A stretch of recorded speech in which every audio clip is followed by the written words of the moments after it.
Welcome friends to today's session of live lectures. For this session we have with us in our studio Dr. Amita Dua.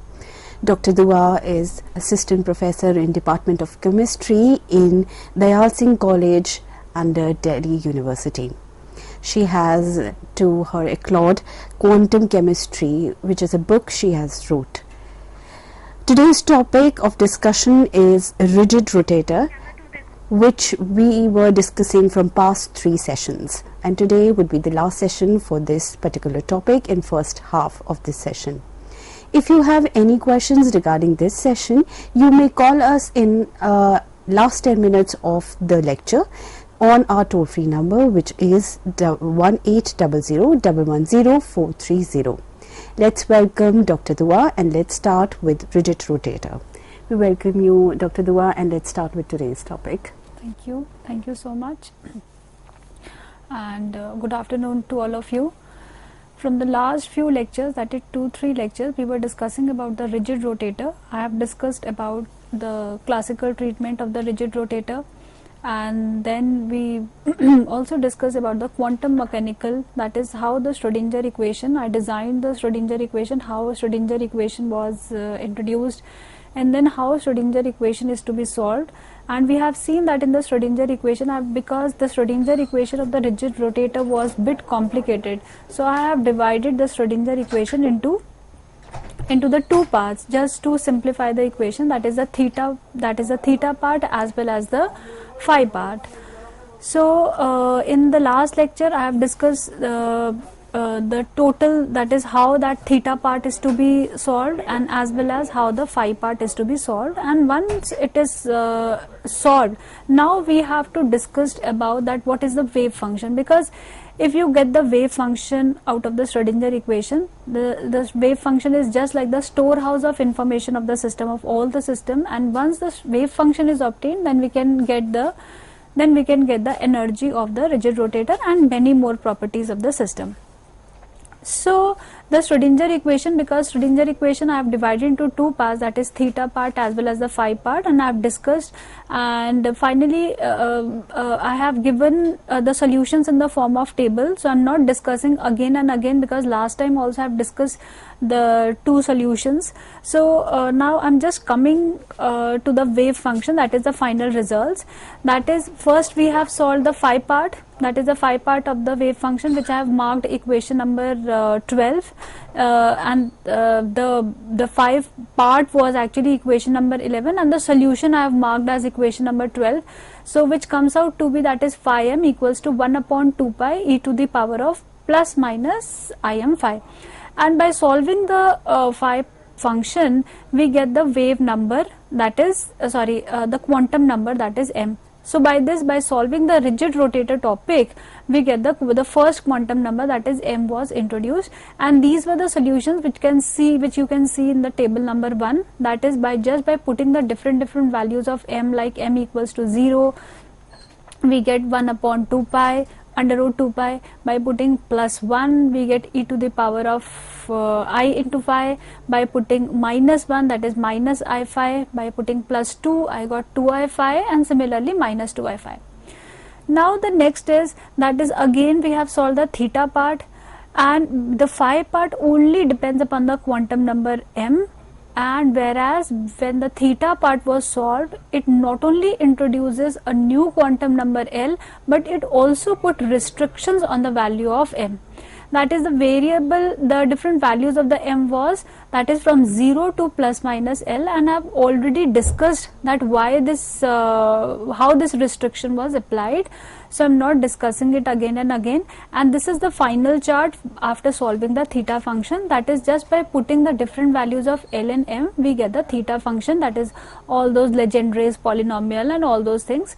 So just by putting L equals to 0 and m equals to 0, I got theta, this value, and then this is just a clubbing of the results I am showing to you in this table number 4. So these are the results. Now today I will discuss, because I have already discussed, now today I have only showed you the charts, the different tables which I got in the last lecture. So now come to the point, that is the wave function. Although we always represent the wave function as by the symbol psi, that symbol psi, or the symbol that is psi, it consists of three coordinates, that is the radial part as well as the angular part theta as well as phi. Because in the rigid rotator, whenever we discuss about the rigid rotator, our radial part is always fixed, because there are no changes in the distance. That is, radial part is the distance between the two particles, because it is the system, my system is rigid, that is the distance between the two particles is fixed, so there is no changes. So that is why we just remove that radial part. We are not considering, we are not taking that radial part into the picture. I have only the angular part with me. And usually we call it as psi, or the wave function, simply wave function. In case of rigid rotator, we call the wave function of the rigid rotator as spherical harmonics. So spherical harmonics is actually the wave function of the rigid rotator, and it is devoid of the radial part.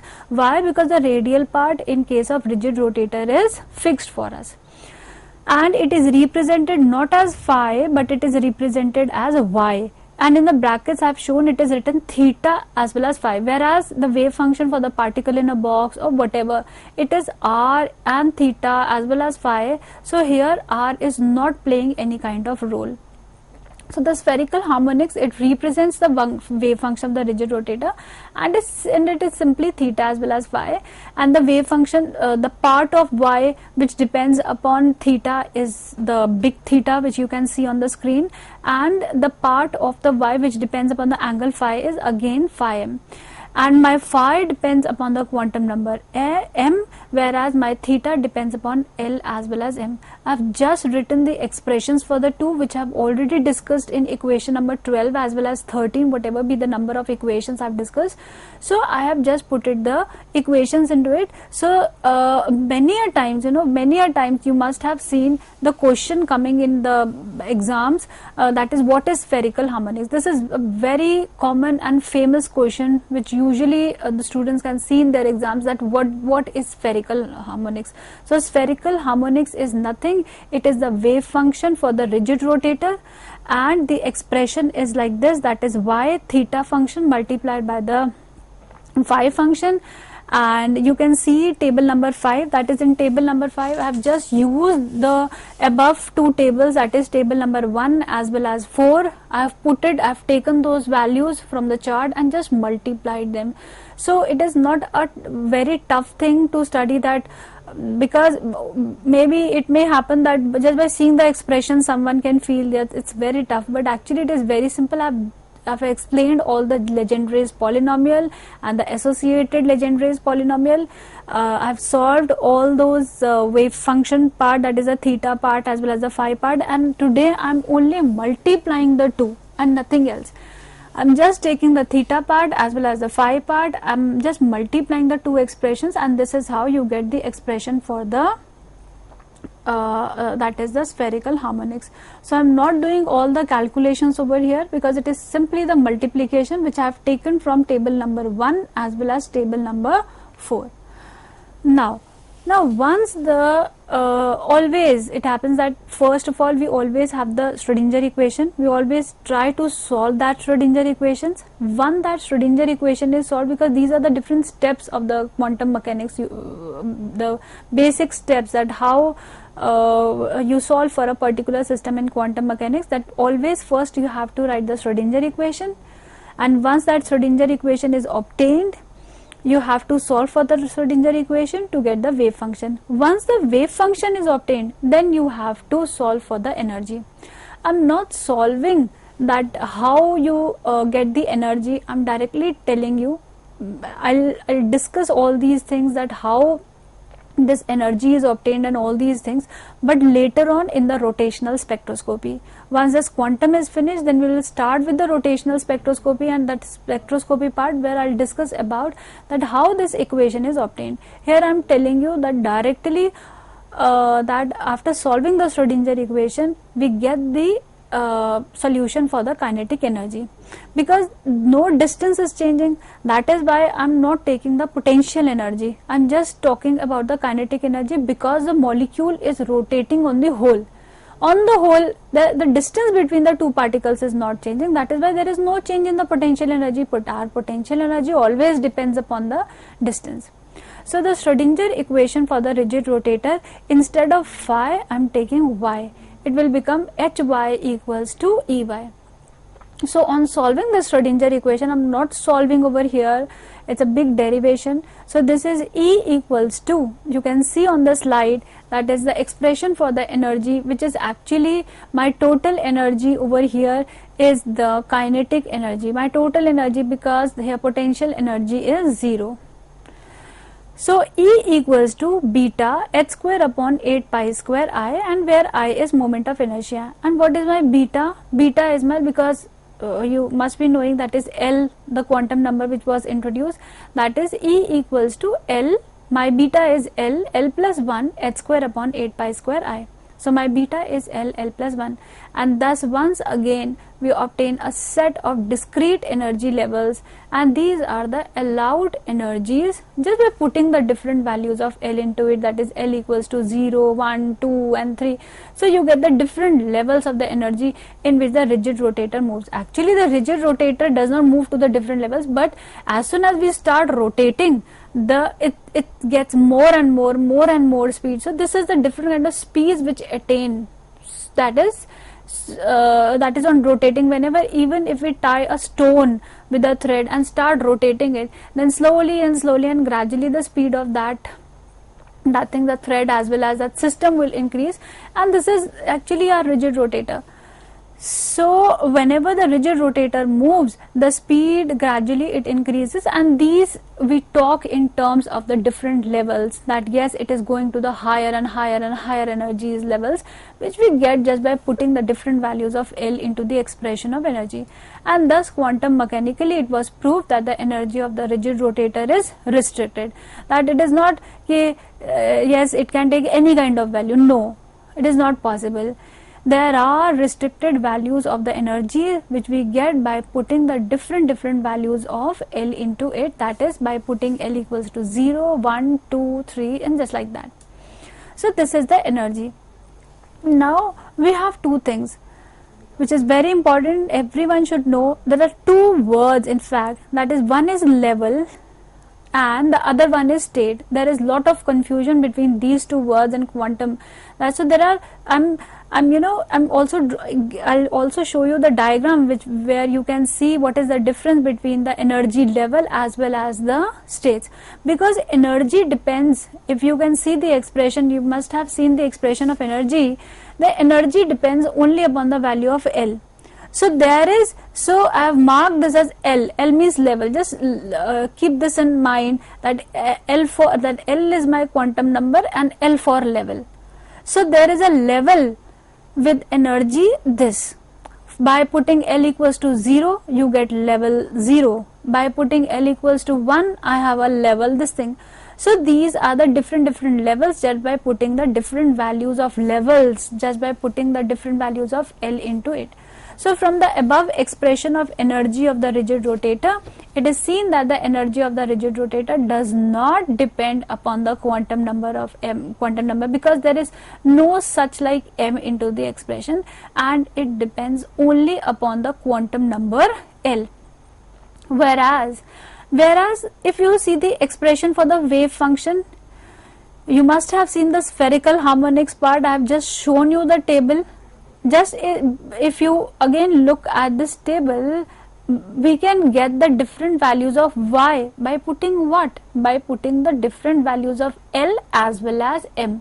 So my energy depends only upon the quantum number L, whereas my wave function, that is Y, that is spherical harmonics for the rigid rotator, it depends upon L as well as my quantum number M.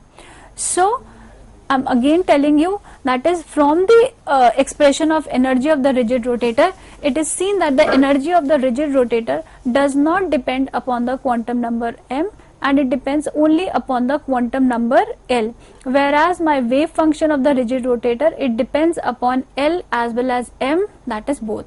So we have degenerate states, that is in a level, my level is divided into the states, and these states have what? Have the different values of, the value of L is same for different states, that is within, that is a level, that is there is a level of energy, but there are different states in a level where the value of L is same but the value of M varies. So we have, and these are the degenerate states. What are degenerate states? Degenerates are, that is those states which are having the same energy. The only thing is that what is the difference between them is, that is they have got different wave function. Why? Because the value of M is varying, because the wave function not only depends upon L but it also depends upon the value of M. So what is the difference between the states? That is, the different states are those which are having the same energy but the different wave functions. So we have degenerate states which are corresponding to the different wave functions for a different level, that is different values of M for a given value of L. So this is very important, one should know. So now you can see the diagram, that is the degeneracy of energy levels for a rigid rotator. If I plot L equals to 0, for L equals to 0, M is 0, so the energy is 0.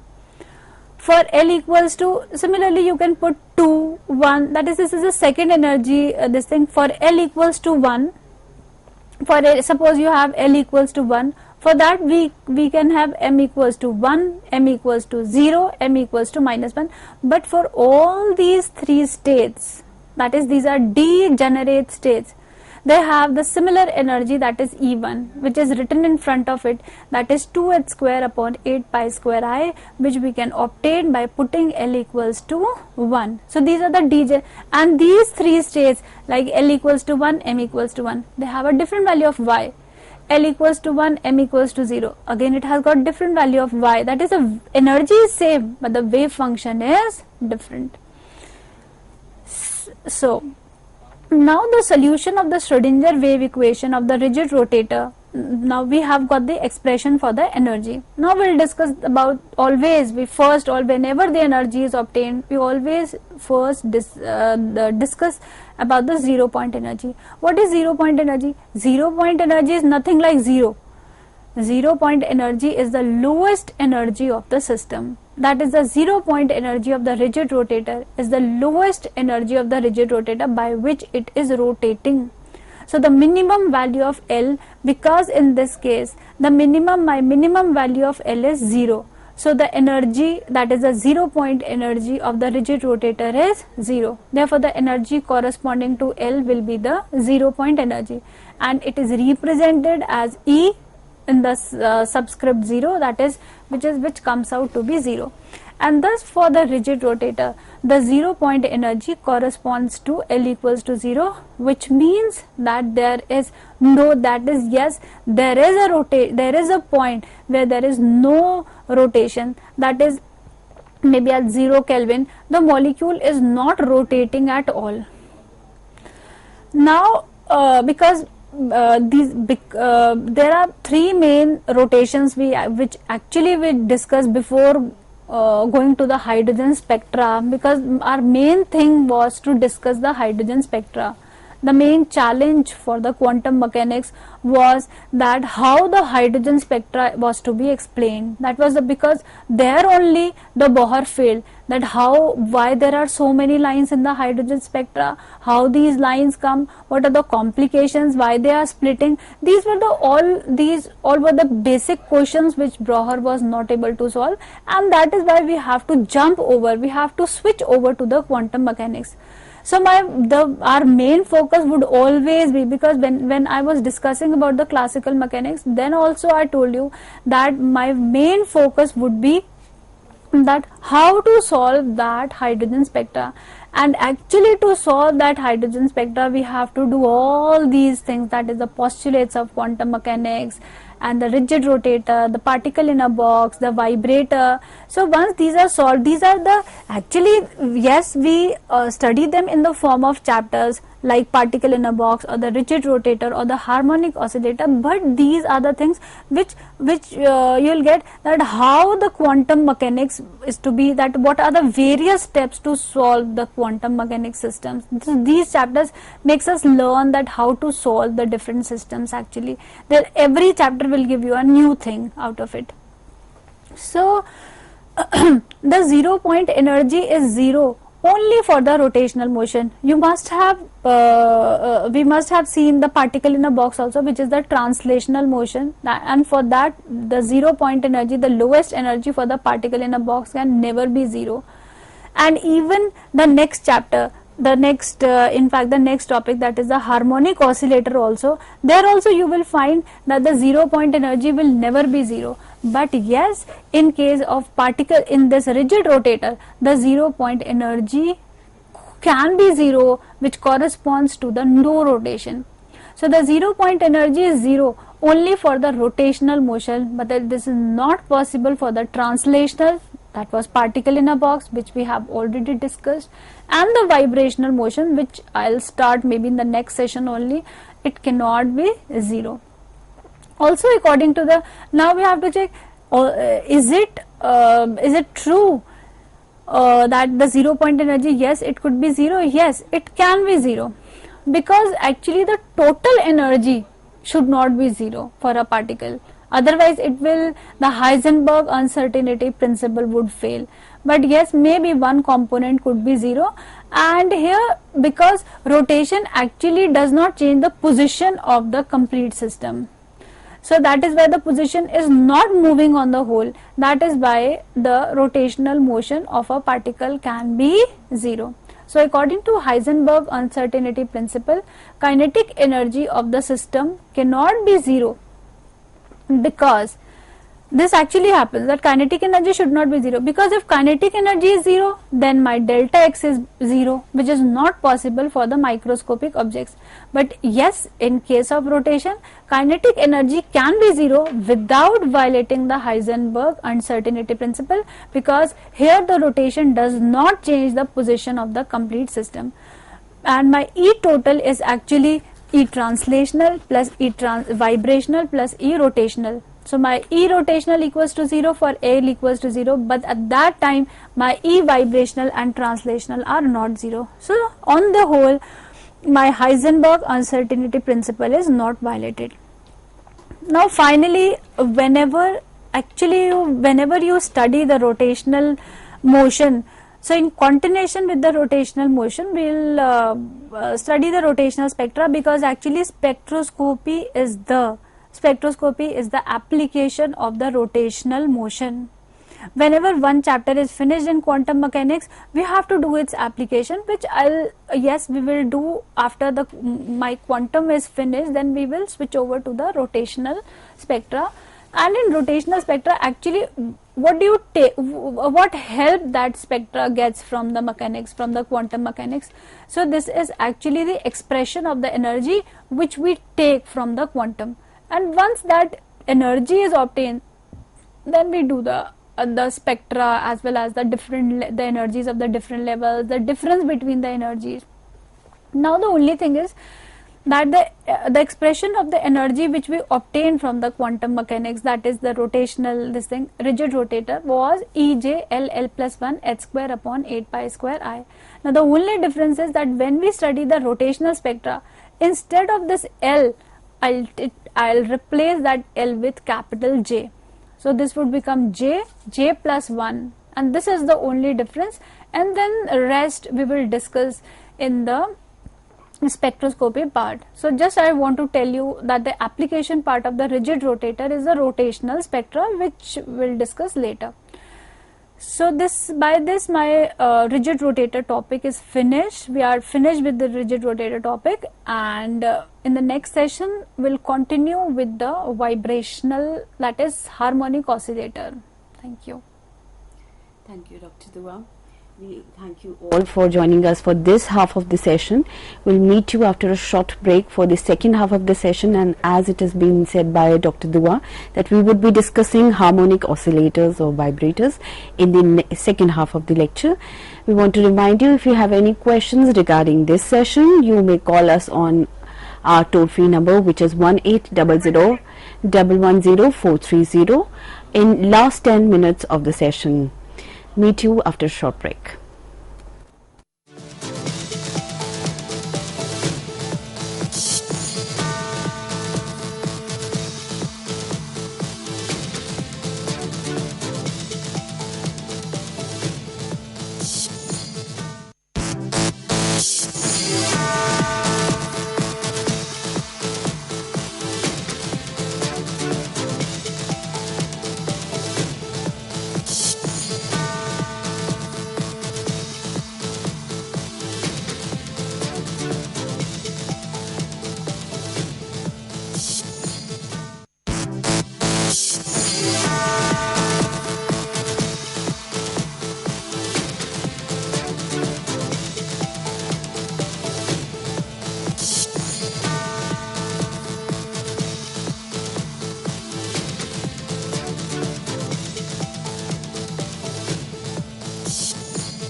Welcome back, friends, after this break.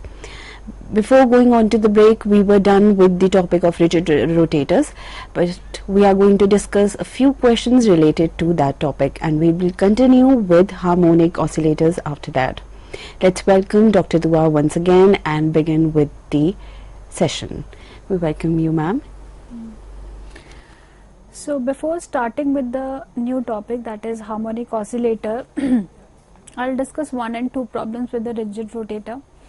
So first one is that which has the higher value, the period of rotation or the period of vibration for a diatomic molecule. Now you can write the answer of this problem like this.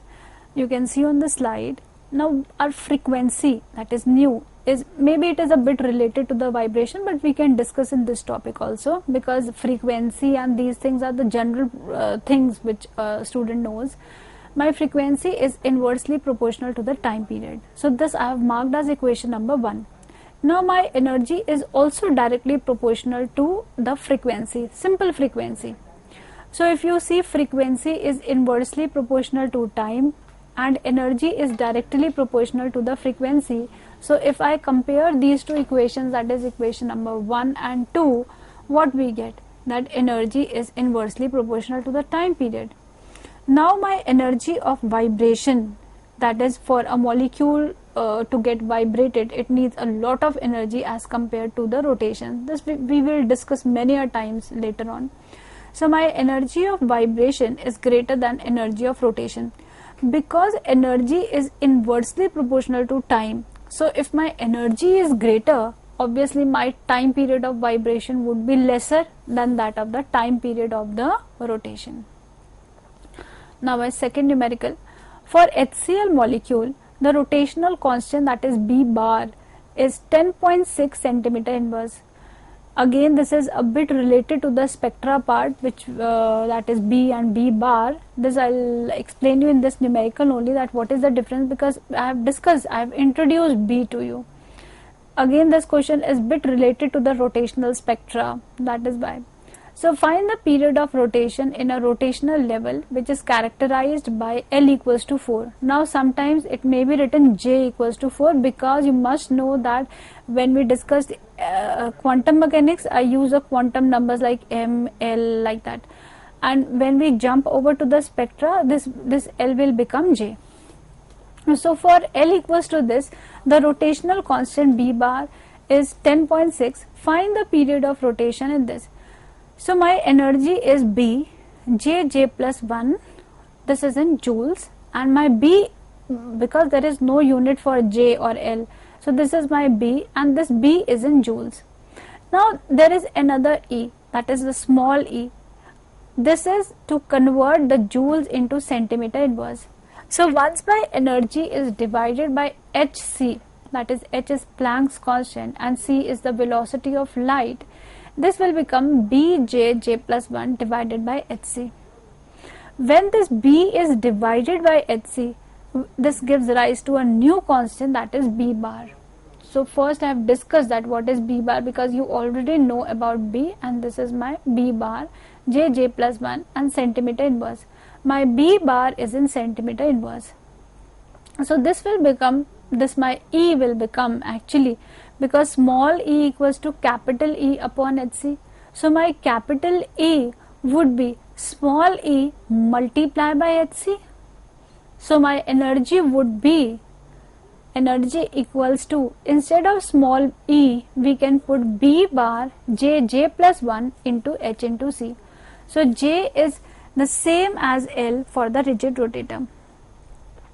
So in the numerical it's given that B bar equals to 10.6 centimeter inverse, my J is 4, H equals to 6.6 minus 34 joule second, that is Planck's constant, and C is 3 into 10 to the power of 8 centimeter per second. So now, because I have to calculate the period of, not the energy but the period of rotation, my E equals to H into nu. Everyone knows that is this expression was given by Planck. Now my new rotational is 1 upon time period of rotation. This I have already told you. Next, if I put this that nu equals to 1 upon period of rotation into the expression of energy, this will become H upon period of rotation. Now period of rotation equals to H upon E. If I put the expression for energy which I have discussed earlier, this will become H upon, what is E? B bar J plus 1 into H into C. This I have derived. Now H gets cancelled with H. Now what is left? The values which are given in the numerical. So I have just rearranged the things. I have first derived that what is E. Then I have connected this E with the period of rotation, because I have to calculate this period of rotation. And this will become B bar J plus 1 into see what is my B bar, 10.6. What is my J? L is given, but L is actually J. 4 in the brackets, 4 plus 1, and then C. And this is simply because energy is in joules and H is joule second. Joules gets cancelled with joules, so I am left with S. That is seconds. That is the period of rotation, the time. That what is the time of rotation? So this is reported in seconds. So these are the few problems which I have to discuss. Now you must have seen that whenever you start with the quantum mechanics, I always do the classical mechanical part, and you must have seen that in the classical mechanic part they always say that first of all you have to design the Schrodinger equation. First we always discuss the classical part. In the classical part they say that yes, the energy is continuous, which actually never. Whereas the quantum says that no, the energy is never continuous, there are always discrete energy levels. And to show that yes, they have got the discrete energy levels, we have to first design the Schrodinger wave equation. Once that Schrodinger wave equation is obtained, we have to solve for the wave function, and from the wave function we get the energy.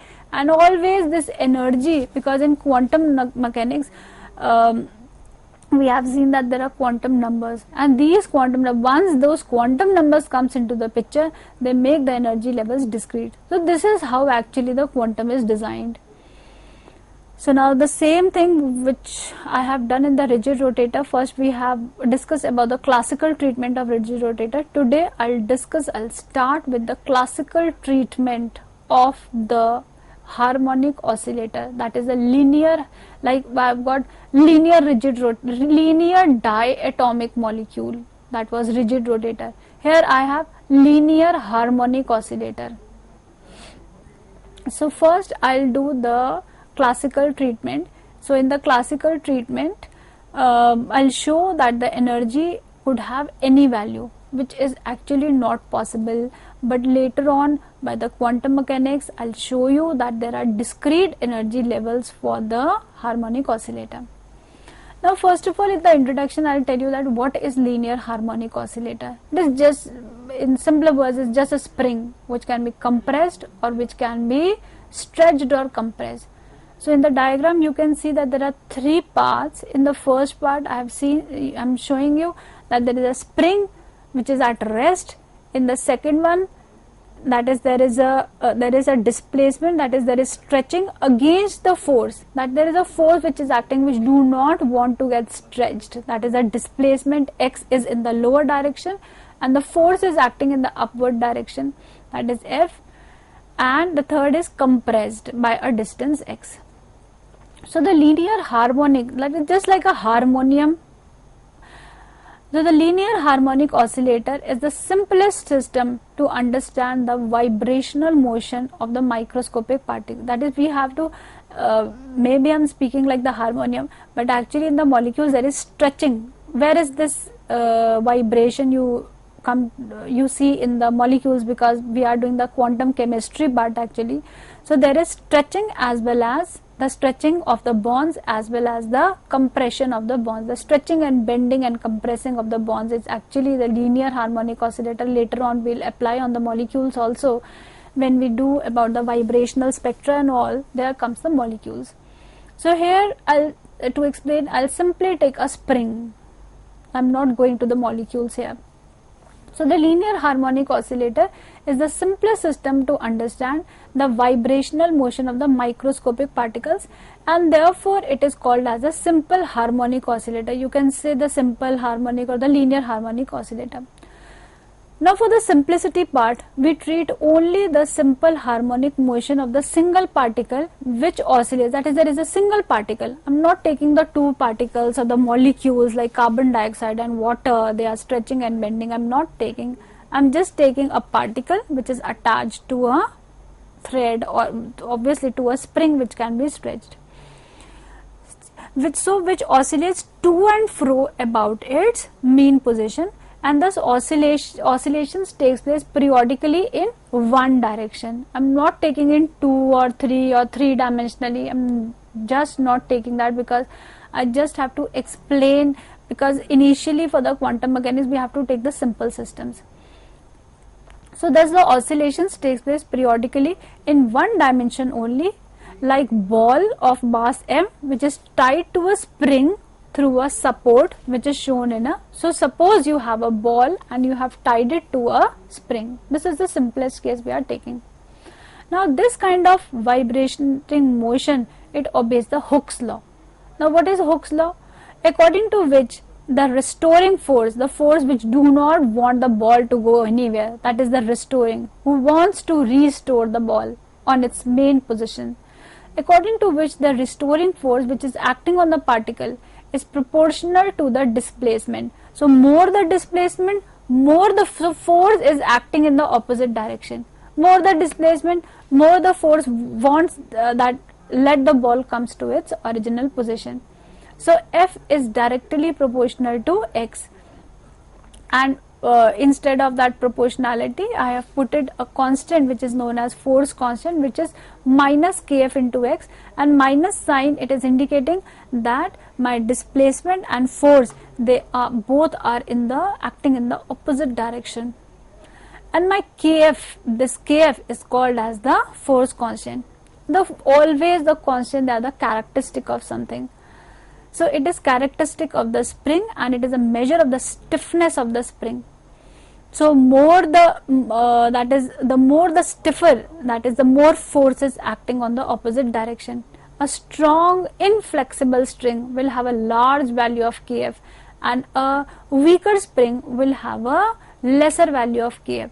So in the chemical systems, the value of kf depends upon the strength of the bond, because ultimately we have to study about the bonds, because we have to study about the chemical system. Also the negative sign in the above expression implies that the restoring force always acts in the opposite direction. Now obviously I have already told you that this negative sign is for this. So this I have in fact I have figured out a picture in your mind that what is the linear harmonic oscillator. It is just a ball which is attached to a moving spring which can easily move to and fro about this mean position. I am not moving it like in the 3-dimension or 2D, it's not like that. Now first today I'll discuss about the classical treatment of the linear harmonic oscillator. Whenever we say about the classical treatment, just understand that I'll land up to the expression of the energy, where I'll say yes, there could be any value of the energy, which quantum mechanical will not favor. Quantum will say no, there could not be any kind of energy. There are, yes, there are restrictions on the value of energy. So in the classical treatment, the above vibrational motion can be described in terms of Newton's second law. So how come we will start? So we will start with the expression of force. That now what is the Newton's second law? That is the expression for the force. That is, the expression is force equals to mass into acceleration. That is, my A is acceleration. Now first of all, I'm doing it in a very simplified manner and step by step. I'm not missing any kind. I don't want to, so that you can understand easily. What is my velocity? My velocity is rate of, because I have displacement with me. I have already told you that F is directly proportional to X and F equals to minus KF into X. So I have F with me, I have X with me. So I have to start with somewhere with F as well as X. So my force is M into A. And what is my velocity? It is the rate of change of displacement, that is X. So what is my V? My V would be dx by dt. Now what will be my acceleration? It is the rate of change of velocity, that is dv by dt. So now instead of V, that is my A is dv by dt. What is my V? I have already told you, it is dx by dt. So this will become d square x by dt square. Clear? Now I'll come to the next step. What is my force then? My force is M into A. M will stand still and my A would be d square x by dt square. Thus I have marked above equation, that is F equals to minus kf into x, I have marked 1. And this, that is F equals to mass into acceleration, this I have marked 2. Please be clear that which is my 1 and which is my what is my equation number 2. Now I'll equate this equation number 1 as well as my equation number 2, that is MA equals to minus KF into X. Now M d square X by dt square equals to minus KFX. I'm just putting the values, that is using equation number 1 as well as 2, and by this I get equation number 3. I've just put it the values of, I've equated the two expressions.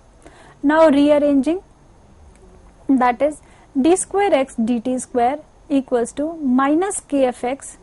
I've taken that m in the denominator, that is m. Now I'm taking this negative, that is the one on the right hand side, to the left hand side expression. So this is d square x dt square plus kfx upon m equals to 0. So this is my differential equation. This is the differential equation. Now it's a big role of mathematics which is I'm not doing over here. On solving this differential equation, I'll get x equals to a sine 2 pi nu into t, where a is the displacement, that is maximum displacement of the vibration, which we will say amplitude actually. This is the maximum displacement, and nu is the frequency of the vibration. And this expression for x I have marked as 4. Now is it this? I think this is clear up till now. So I have only in the classical treatment I have discussed that what is my expression for the displacement, because this will later on it will help you to derive the frequency as well as many more things. Next, now we'll discuss the main thing, that is the frequency as well as the energy, and nothing else is required actually for the quantum mechanical treatment, for the classical treatment. Now what is the frequency of the linear harmonic oscillator? Now, I have already discussed what is x. X is a sine 2 pi nu t. This is my equation number 4. Now I'll double differentiate this. First differentiate, that is dx by dt. This is a 2 pi nu into sine will become cos 2 pi nu t. This will become 4a. Again on differentiation, this is d square x dt square. Cos will become sine, and there is a negative sign, and 2 pi nu will come again. So this is minus a 2 pi nu square into sine 2 pi nu t. This is my 4b. Now substituting this equation number 4 and equation number 4b in equation number 3. Now again you can see on the slide that what was my equation number 3. It was m d square x dt square equals to minus kfx. This is my equation number. You can see the last expression of this slide, that is m d square x by dt square minus kfx. Now I have derived what is my equation number 4, that is x equals to a sine nu t. What is my 4b, that is the expression for d square x dt square. I put both these into equation number 3. So this would be m minus a 2 pi nu square sine 2 pi nu t equals to minus kf simply, and then x, that is a sine 2 pi nu t. So the common things on both the sides, I'm cancelling the common things, and I'm left with m into 2 pi nu square equals to kf. So what would be my kf? My kf would be 1 upon 2 pi, because there is an under root in the under root kf upon m. So from this expression, this is the expression for frequency. So from this you can see that the frequency of oscillation is a characteristic of the system which depends upon the kf, because you know kf is also a constant and mass of the system is also a constant. So and it is not depending upon the amplitude of vibration. So whatever be the amplitude, whatever may be the distance you are you are stretching or compressing, the particle will oscillate with the same frequency. This we actually want to show you. Now that is the potential energy of the linear harmonic oscillator. Why? Because the distance between, whenever there is a compression or the expression, the distance is changing. That is why, and the particle is not moving on the whole, the system is not moving like this. So actually the distance is changing. That is why instead of discussing about the kinetic energy like in rigid rotator, here we will discuss the potential energy of the harmonic oscillator. Now the linear harmonic oscillator is the simplest system to understand the vibrational motion of the microscopic particle whose potential energy is not zero. Here we are not taking it to be zero like it was in zero, the potential energy was zero when I was discussing particle in a box. It was zero when I was discussing rigid rotator, but potential energy is not zero in case of the linear harmonic oscillator. This you will see in the quantum mechanics when I solve the Schrodinger equation.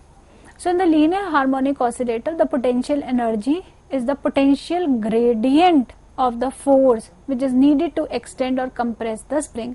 So actually my dV, that is my the graph is like this, that whenever the potential energy is plotted against x, the gradient is actually the force. So my dV by dx, how it varies is the force. So slope is dV by dx, which we actually evaluate as minus of f. Now already I have discussed that f equals to minus kf into x.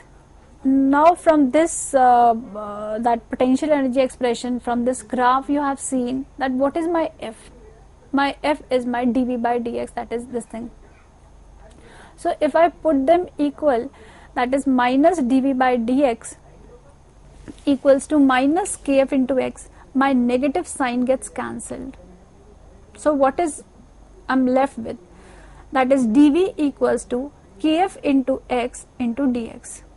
Now integrating both the sides, if I integrating both the sides between the limits, so this would be 0 to v dv and then 0 to x kf into x into dx. I'm just integrating it. So this will become v, on integrating dv we get v, and on integrating x I get x square by 2. Just by putting the limits it will become v equals to half kf into x square. Now why I have discussed this? Because actually I have to do the total energy. I have to do what is the frequency, what is the total energy. For the total energy I have to, first of all, because till now whatever cases we have done, the systems which we have discussed, in all the cases we have potential energy 0. But this is the first case, that is the harmonic oscillator, where potential energy is not 0. So first of all I want to show you that what is the expression for the potential energy. So thus the potential energy of the particle, it depends upon the kf as well as the square of the displacement, and the potential energy it varies like this, that is it is parabolic in nature. Now what is my total energy? The total energy is actually, because total energy is potential energy as well as kinetic energy. So first of all, for the kinetic energy I have to discuss the momentum part. What is momentum? Momentum is mass into velocity, m into what is v dx by dt. Now from equation number 4a, that is p equals to m, that is what is my v, that is a into 2 pi nu cos 2 pi nu t. This is my equation number 7. Now total energy is T plus V. What is my T? That is half of mv square. And what is my V? That is half of kf into x square, which we discussed just now. Just by putting, because now I'll multiply and divide the kinetic energy with m. So this will become 1 upon 2m m square v square half of kf x square. Now what is my mv? Mv is the momentum. So this is E equals to p square by 2m plus half of kf x square. Now I'll put that what is my p square. Just now we have done equation number 7, that p is m a 2 pi nu cos 2 pi nu t. This is my p square. So I've put it in the expression of p. So this will become m a and just square it, divided by 2m, half kf, and then put the expression. So I'm just putting the expressions of p as well as x into it, just by rearranging all these things, that is putting all these things into it. And also I have frequency in the first expression I have done, that is mu equals to 1 upon 2 pi under root kf by m. So I am rearranging, that is 2 pi nu under root kf by m, 2 pi nu square equals to kf by m. So in the above expression, instead of this, that is instead of frequency, I am putting kf upon m. So by this we get the expression for the total energy, and just on rearranging all these things, because it is not a thing in which I have to go into detail, I have just put it the expressions. You will get the expression for energy equals to half of kf into a square. So thus the total energy of the particle not only depends upon kf, it also depends upon the square of the amplitude of the vibration. Since the oscillating particle can possess any amplitude obviously, so it is obvious that the total energy of the particle will vary in a continuous manner, because he is saying that amplitude could be anything, so energy could be any. So thus according to classical mechanics, the energy of the oscillator can have any value. However, but the quantum mechanically it was proved that energy of the linear harmonic oscillator is quantized and it cannot have any value, but it have got restricted value. So this is the classical treatment which I have done today. In the next lecture we will start with the quantum mechanical treatment of the linear harmonic oscillator. That is, first we will discuss about the Schrodinger equation, and then the solution, and then the energy, and then the vibrational spectra. So that's it for today, and in the next lecture I will start with the quantum mechanical treatment of the linear harmonic oscillator. Thank you. Thank you, Dr. Dua. We thank you all for joining us for this half of the session, and if you have any questions or suggestions regarding this session, you may write into us on our mail ID, which is info.cec@nic.in. We'll meet you in the quantum physics chemistry's next session with Dr. Dua. Thank you for watching us.